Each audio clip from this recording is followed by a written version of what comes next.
আজকে আমাদের বাড়িতে পৈতা, কালকে পৈতা, আজকে জাস্ট আমাদের মুখে ভাত, গায়ে হলুদ, অনেক কিছু ব্যাপার থাকে।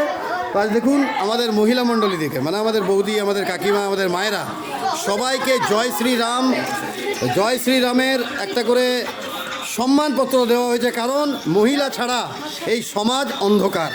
আমরা সবসময় জানি আমাদের মায়েরা, আমাদের কাকিমারা, আমাদের বৌদিরা, এরা আমাদের বাড়িকে, আমাদের ঘরের আর বোনেরা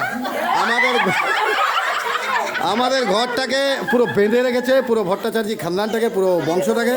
তাই এদেরকে স্যালুট। তাই সবারই প্রথমে এদেরকে সম্মান আমার খুব জরুরি ছিল। এই বৌদির একটা বাকি আছে, বৌদিরটা নিয়ে আয়। তাই অনেক অনেক সবাইকে ধন্যবাদ। আমাদের সবাই মিলে একবার বলো জয় শ্রীরাম, জয় শ্রীরাম। দেখুন মাসি আমার পুরুলিয়া, মাসি মানে মাসি কাম কাকিমা, ঠিক আছে। আমার মাসি পুরুলিয়াতে থাকে, তো মাসি আজ এসেছে। আমার অনেক অনেক ধন্যবাদ মাসিকে। আমার এত কাজ ছেড়েও মাসি এখানে পৌঁছেছে, তার জন্য অনেক অনেক মাসিকে জয় শ্রীরাম। দেখুন সবাই চলুন।